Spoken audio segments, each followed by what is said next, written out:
भारत ने हाल ही में पहली बार केजी बेसिन में गहरे समुद्र से कच्चा तेल निकाला है।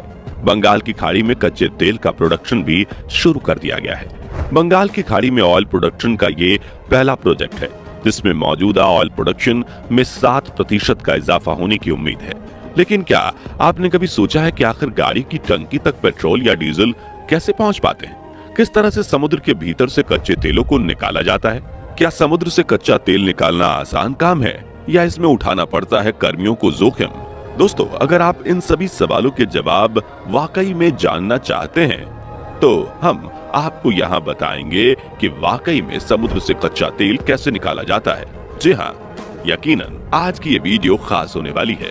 दोस्तों, इस वीडियो में हम ये जानेंगे कि कैसे समुद्र से कच्चा तेल निकाला जाता है और फिर कैसे वहाँ से इसका सफर शुरू होकर तेल रिफाइनरी तक आता है, फिर वहाँ से कैसे ये हमारे गाड़ियों की टंकियों तक पहुँच जाता है। जी हाँ, तो चलिए शुरू करते हैं आज की ये वीडियो। दोस्तों, ये वीडियो काफी इंपॉर्टेंट है, इसलिए बिना स्किप किए हुए वीडियो को अंत तक अवश्य देखें। और बता दें कि ऐसी वीडियोस बनाने में हमारी टीम को काफी मेहनत लगती है, इसलिए आगे बढ़ने से पहले वीडियो को एक लाइक और चैनल को सब्सक्राइब अवश्य कर दें। तो चलिए बिना देरी किए शुरू करते हैं वीडियो।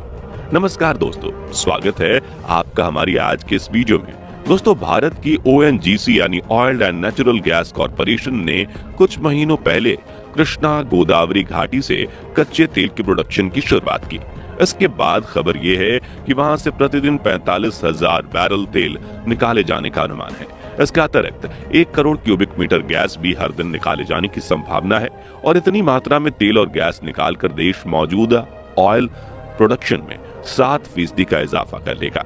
लेकिन दोस्तों, ये तो हो गई भारत के बंगाल की खाड़ी में पहले तेल प्रोजेक्ट के तहत ऑयल प्रोडक्शन शुरू करने की बात। हमें आज के इस वीडियो में ये जानना है कि आखिर समुद्र से कच्चा तेल निकलता कैसे है और वहां से कच्चे तेल का सफर हमारी गाड़ी की टंकी में पेट्रोल और डीजल के रूप में आकर थमता कैसे है। क्योंकि हम में से ज्यादातर लोग इस बारे में नहीं सोचते, लेकिन कई बार ऐसे भी होता है कि हमारे दिमाग में ये खिचड़ी पक जाती है। जी हाँ, कई बार ऐसा भी होता है कि लोग जो महीनों में कई बार गाड़ी में पेट्रोल डलवाने के लिए पेट्रोल पंप पर जाते हैं और वो ये सोचने लगते हैं कि आखिर पेट्रोल और डीजल आता कहाँ से है और इसकी पूरी प्रक्रिया क्या है। क्या जमीन या समुद्र में मशीन डालते ही कच्चा तेल मिल जाता है या फिर कच्चे तेल यानी क्रूड ऑयल को ढूंढने में काफी मशक्कत करनी पड़ती है? चलिए इसे अच्छे से समझते हैं। दोस्तों, एक वक्त ऐसा था जब जमीन के नीचे तेल अधिक मात्रा में मौजूद था। उस वक्त तेल के लिए जहां कुआं खोदा जाता था वहां से तेल निकल जाता था, लेकिन आज वो बात नहीं। आज क्रूड ऑयल को निकालने के लिए काफी मशक्कत करनी पड़ती है। पहले तो आलम ये था कि लोग ज्यादा मात्रा में मौजूद तेल से परेशान थे। जी हाँ, दरअसल वो गड्ढा पानी के लिए खोदते थे और वहां से तेल निकल आता था। और तो और उस वक्त तेल की डिमांड कम थी और सप्लाई ज्यादा। लेकिन आज बिल्कुल उल्टा हो रहा है। आज तेल की डिमांड ज्यादा है और सप्लाई कम, और यही वजह है कि आज क्रूड ऑयल के लिए समुद्री तेल भी निकालने का काम किया जा रहा है। दोस्तों, तेल निकालने के लिए सबसे पहला काम काफी मुश्किल है। जी हाँ, और वो है काम ये कि ये पता लगाया जाए कि जमीन के नीचे या समंदर में तेल कहाँ पर मौजूद है। दोस्तों, ये काम जितना कठिन है उतना ही खर्चीला भी। जी हाँ, सिर्फ ये पता करने में ही कि किस जगह पर क्रूड ऑयल मौजूद है, इसमें ही अरबों रुपए खर्च हो जाते हैं। बता दें कि कच्चा तेल ढूंढने के लिए समुद्र के कई बड़े बड़े इलाकों में बड़ी बड़ी महंगी महंगी मशीनें लगाई जाती हैं। ये मशीनें समुद्र में एक जगह से दूसरी जगह तेल ढूंढती रहती हैं और जब ये पता चल जाता है कि समुद्र में फला जगह पर तेल है तो वहाँ कुआं बनाया जाता है। इस प्रक्रिया के तहत समुद्र के अंदर ड्रिलिंग की जाती है। ये ड्रिलिंग बिल्कुल वैसी होती है जैसे घरों में नल लगाने के लिए ड्रिल किया जाता हो, लेकिन समुद्र में भीतर ये ड्रिलिंग हजारों फीट नीचे होती है और जब ड्रिलिंग के दौरान तेल मिलता है तो उससे पाइप्स की मदद से रिफाइनरी तक पहुंचाया जाता है। दोस्तों, ये प्रक्रिया सुनने में जितना सरल लग रही है उतना ही वास्तव में काफी जटिल काम है। बता दें कि समुद्र में क्रूड ऑयल निकालने की प्रक्रिया में बेसिकली 2 जगह काम होता है। पहला काम बीच समुद्र में बने तेल के कुएं पर और दूसरा काम रिफाइनरी में। दोनों जगहों के लिए कंपनी वर्कर्स का चयन करती है। कुएं पर काम करने वाले वर्कर्स को ऑफशोर वर्कर्स कहते हैं, जबकि रिफाइनरी में ऑनशोर वर्कर्स काम करते हैं। वर्कर्स ये तय नहीं करते कि उन्हें रिफाइनरी में काम करना है या कुएं पर। इसका फैसला कंपनी करती है। दोस्तों, ऑन शोर वर्कर्स का काम तो ऑफिस का ही होता है, लेकिन ऑफ शोर वर्कर्स का काम तेल को ड्रिल करने से लेकर प्रोसेस करने तक होता है। जी हाँ, ऑफशोर वर्कर्स का काम बेहद ही खतरनाक होता है। इसमें समुद्री तूफान की वजह से जान जाने का खतरा भी शामिल होता है। बता दें कि ऑफशोर वर्कर्स का काम ऑन ड्यूटी और ऑफ ड्यूटी दोनों होता है। आपको बता दें कि महीने में जितने दिन काम उतने दिन छुट्टी। उदाहरण के लिए कई कंपनियां ऑफशोर वर्कर्स को 15 दिनों के लिए काम पर लेती हैं और 15 दिनों की छुट्टी देती हैं, जबकि कई कंपनियां इस प्रक्रिया को 21 दिनों का करती हैं।